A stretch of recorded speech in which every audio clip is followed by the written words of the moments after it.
అక్క అబ్బా నాకు తెలుసులేవే, నాన్నగారికి కేంద్రంలో మినిస్టర్ పదవి వచ్చేలా ఉంది అంతేగా. సారీ, అది నాకు తెలుసు. నాన్న స్విట్జర్లాండ్ లో ఉంటున్న బావతో ఎంగేజ్మెంట్ చేశాడా? నీ ఫ్రెండ్ లేదు శ్రవంతి, పోర్ గర్ల్, పాపం చిన్న ఉద్యోగం చేస్తున్న పేదవాడిని చేసుకుంటోంది.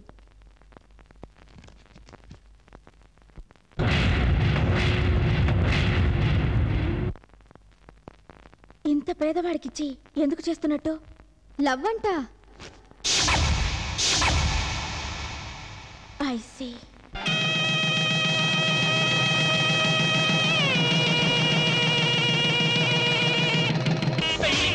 చేసిందే బాలా, పల్లకిని తెచ్చేసిందే బాలా, హడావిడిగా రెడీ అవుదాం చలోలలా. ఎందుకలా షౌటింగ్? నెమ్మదిగా చెప్పొచ్చుగా. దమయంతి అయ్యగారు, ఏర్పాట్లన్నీ ఘనంగా ఉన్నాయని అందరూ చెప్పుకుంటున్నారండి. అలాగా, ఈ రోజు నాకు చాలా సంతోషంగా ఉందమ్మా. మీ నోటి వెంట ఆ మాట ఎన్నాళ్ళకి విన్నాను నాన్న.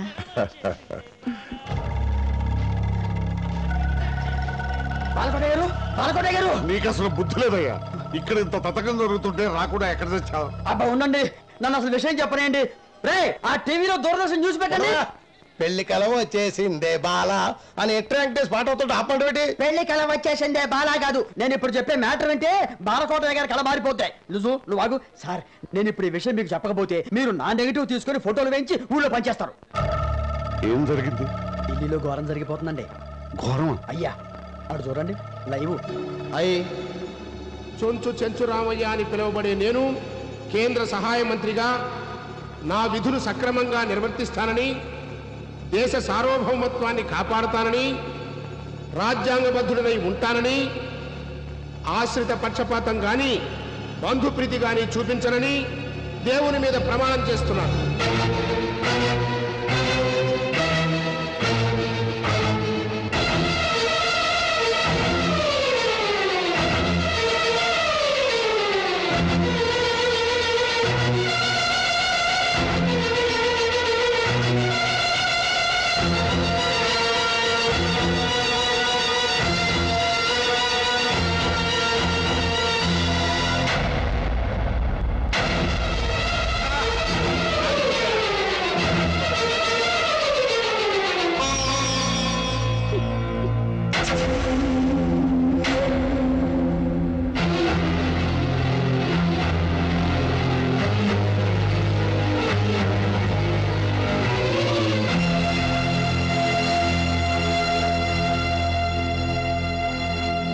గారు, మీరు ఎంతసేపు పెట్టా కుర్చీలో కూర్చుని ఊగినా కేంద్రంలో ఉన్న చెంచురామయ్య కుర్చీకి ఏమి ఇబ్బంది ఉండదండి.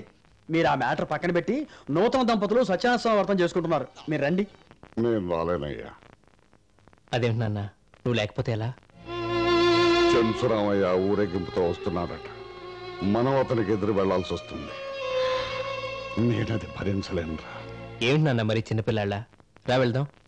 లేదురా, మా తాతగారి హయాములో వాళ్ళ తాత మంత్రి అయ్యాడు, మా నాన్నగారి హయాములో వాళ్ళ నాన్న మంత్రి అయ్యాడు. కనీసం నా హయాంలోనైనా ముందు నేను మంత్రి అవ్వాలనుకున్నాను, కానీ వాడే అయ్యాడు.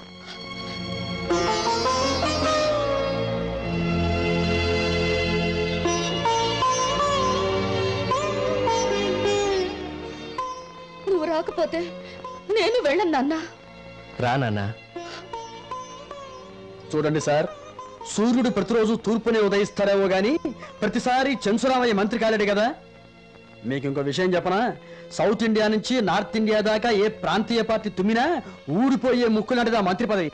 దాని గురించి ఎక్కువగా ఆలోచించి మీ నెగిటివ్ పాడు చేసుకుంటారేంటండి? అన్ని తెలిసిన వాళ్ళేండి. ముందు మీరు లేవండి జ్యోత, లేవండి. అవతల పిల్లల వెయిటింగు, మీరు లేవండి. సరే పద.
డబ్బులు లుక్స్ బాబు చెంచురామయ్యని బాలకోటని చూస్తుంటే జాలేస్తుందిరా. ఎందుకనండి ఇద్దరు హ్యాపీగా లేరు కదా.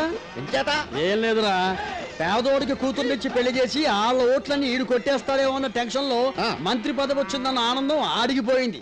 తనకంటే ముందు ఆడికి మంత్రి పదవి వచ్చిందన్న టెన్షన్ లో కూతురు పెళ్లి చేశానన్న ఆనందం ఈడిగిపోయింది. ఇలా అమ్మ కడుపులు కాల. నాకు డౌట్ అండి, మీరిద్దరి దగ్గర ఉంటారు, ఇద్దరినే తిడుతున్నారు. మీ క్యారెక్టర్ ఏంటో నాకు అర్థం కావట్లేదు. పాజిటివ్ క్యారెక్టరా. ఆని తిడితే ఈడికి ఆనందం, ఈయన తిడితే ఆడికి ఆనందం. మధ్యలో మీకేంటి ఆనందం? ఆని తిడితే ఈడు మందు పోస్తాడు, ఈయన తిడితే ఆడు ఫుడ్ పెడతాడు. ఆహా, మీ నెగిటివ్ ఉంటే ఒకసారి ఇస్తారా? ఎందుకురా? ఫోటోలు వేసి ఊరంతా పంచుదామని. నెగటివ్ తీసుకోవడమే గానీ ఇవ్వడం అలవట్లేదురా. వస్తా. ఇదేంటి మళ్ళీ కొత్త డౌట్ పెట్టాడు?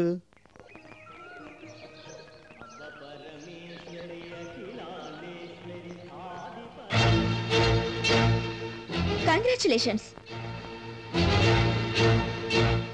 Thank you. వెళ్దూగానే ఆగు. తొందరగా దేవుడి దగ్గరికి వెళ్తే వరాలు నీ ఒక్కదానికే దొరకడానికి అక్కడ అడ్వాన్స్ బుకింగ్ లేదు. నేను వరపుత్రికను, కోరుకున్నవన్నీ సాధించుకున్నాను. ఏమిటి నువ్వు సాధించింది? ఒక సామాన్యుడి చేత తాళి కట్టించుకోవడమా? సామాన్యుడేనా? అతనికి నేను మనసిచ్చాను. మనసిచ్చిన వాడితో కాపురం కొన్ని కోట్ల ఆస్తి కంటే విలువైంది. నువ్వు అతనికిచ్చింది మనసుని కాదు, శరీరాన్ని. భానుమతి, అమ్మవారి గుళ్ళో అబద్ధం చెప్పకు. మీ ఇంట్లో ఫ్లోరింగ్ ఖరీదు చేయని సాగర్తో నీ ప్రేమ వ్యవహారం తెలియగానే తుపాకీతో కాల్చడానికి వెంటపడ్డ మీ నాన్న గంటలో ఎందుకు మనసు మార్చుకున్నాడో తెలియనంత పిచ్చిదాన్ననుకున్నావా? అంటే నేనంత నిగ్రహం లేదనుకున్నావా? నిజంగా నిగ్రహం కలదానివని నీకు నమ్మకం ఉంటే ఒక పందెం వేసుకుందామా? ఏం పందెం? నీ మొగుడితో నువ్వు కాపురం చేయకూడదు. జీవితాంతం కాదు, అమ్మవారి కళ్యాణం వరకు నిగ్రహం కలదానివి కదా. అలా చేస్తే నీ ఇష్టం వచ్చిన పందానికి నేను రెడీ.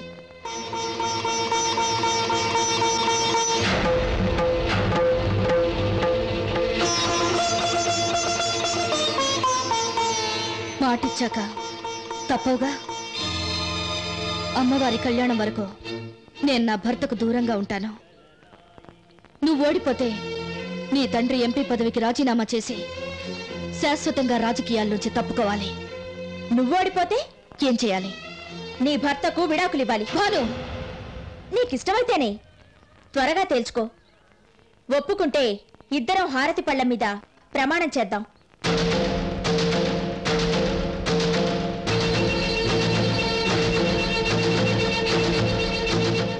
అమ్మా, హారతి తీసుకోండి.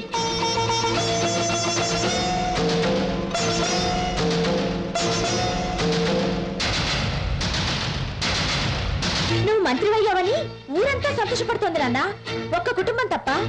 ఆ బాలకోట కుటుంబమేగా? అవును నాన్న, అందుకే స్రవంతితో పందెం కట్టాను. పందెమా? ఎవరితోనమ్మా? ఆ చెంచురామయ్య కూతురుతో నాన్న. పందెంలో గెలవడానికి నీకేం కావాలమ్మా? డబ్బా? ఎంత? నీ మాట కావాలి నాన్న. మాటిస్తున్నాను, నువ్వు ఈ పందెంలో నెగ్గితే ఆ గెలుపు నీది కాదమ్మా, నాది.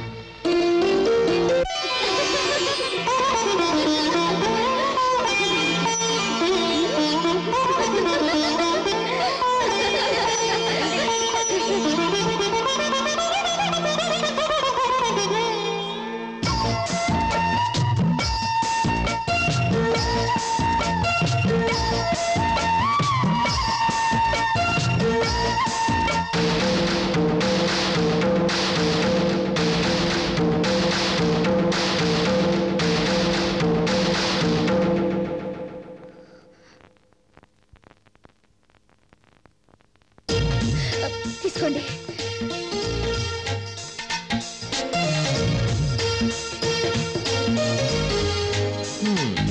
ఏమిటో దెయ్యాలు తిరిగే వేళలో శోభనానికి ముహూర్తం పెట్టారు. అందుకే నిద్రపోదాం. శోభనం రేపటికి వాయిదా వేద్దాం. మొత్తానికి రాజకీయ నాయకుడు కూతురు అనిపించావు. వాయిదా వేయడానికి ఇది మంత్రివర్గ విస్తరణ కాదు, శోభనం. మొదటి రోజు మిస్ చేయకూడదంటారు. అందుకే నిద్ర రాకుండా మొహం కడుకుని వస్తాను. మీకు నిద్ర రాకుండా కొన్ని ప్రశ్నలు వేస్తాను, వాటికి సమాధానం చెప్పండి. ఆహా, పెళ్లి చూపులో ప్రశ్నలు వేసి తరివేసేదానమాట కదా. నేను చాలా లక్కీ ఫెలోని అనుకున్నాను. శోభన టైంలో పెట్టావు తల్లి ఫిట్టింగు. వెనకటి రోజుల్లో భార్యని స్వయంవరంలో సాధించుకుని థ్రిల్ ఫీల్ అయ్యేవాళ్ళు. మీరు నిజంగా తెలివిగలవారైతే నా ప్రశ్నలకు జవాబు చెప్పి నన్ను గెలుచుకోండి. సరే, ఏ సబ్జెక్ట్ అడుగుతావో నీ ఇష్టం. కమాన్ అడుగు. మరి చెప్పలేకపోతే శోభనం క్యాన్సిల్ చేసి నిద్రపోదాం. సరే, కౌరవులు ఎంతమంది? ఇంత సింపుల్ క్వశ్చన్ కి నేను సమాధానం చెప్పడమా? ఈ బెళ్ళపంత ఎందుకు గానీ రా పడుకుందాం. వస్తాను, ముందు చెప్పండి. 100 మంది. తప్పు. ఏ కౌరవులు 100 మందే కదా? కాదు, 101 మంది. ఏంటి భారతాన్ని మార్చేస్తున్నావా? వ్యాసుడు కోపం వస్తుంది. లేదండి, 101 మందే. దుశ్శల అని కౌరవులకి ఒక సిస్టర్ ఉంది. ఎలా? కుంతి గాంధారి ఒకేసారి గర్భవతులయ్యారు. ఎలాగైనా కుంతి కంటే ముందు తను బిడ్డను కనాలని గాంధారి ఆలోచిస్తుండగా కుంతికి ధర్మరాజు పుట్టాడని పరిచారకొచ్చి చెప్పగానే ఈడ్చతో కడుపు మీద కొట్టుకుంటే అది ఛిద్రమై 101 పిండాలుగా భూమి మీద పడితే వ్యాస మహర్షి వచ్చి వాటికి ప్రాణదానం చేశాడు. అలా 101 మంది కౌరవులయ్యారు. అప్పుడే నేను ఓడిపోయినట్టు ఫోర్స్ పెడతావే. ఇంకో ప్రశ్న అడుగు. దశరథుడికి ఎందరు సంతానం? ఏంటి భారతం వదిలి రామాయణం మీద పడ్డావా? చెప్పండి. 4. తప్పు. ఏ దశరథుడికి 4 కొడుకులేగా? రామ లక్ష్మణ భరత శత్రుఘ్నులు. కాదు, దశరథుడికి ఈ 4 కొడుకులకి ముందు ఒక కూతురుంది. ఆ అమ్మాయి పేరు శాంత. భలే దెబ్బ కొట్టేవోయ్. భారతం రామాయణాల మీద నీకింత కమాండ్ ఉందని తెలుసుంటే నేను ముందే జాగ్రత్త పడేవాణ్ణి. Anyway, bad luck. మొదటి రాత్రిని వేస్ట్ చేసుకున్నాను. భలేవారండి, నేనేదో సరదాకి పందెం కట్టాను. సీరియస్ గా తీసుకుంటారే? నో నో నో నో, నేను జెంటిల్మెన్. ఈ రాత్రికి నువ్వటు నేనిటు.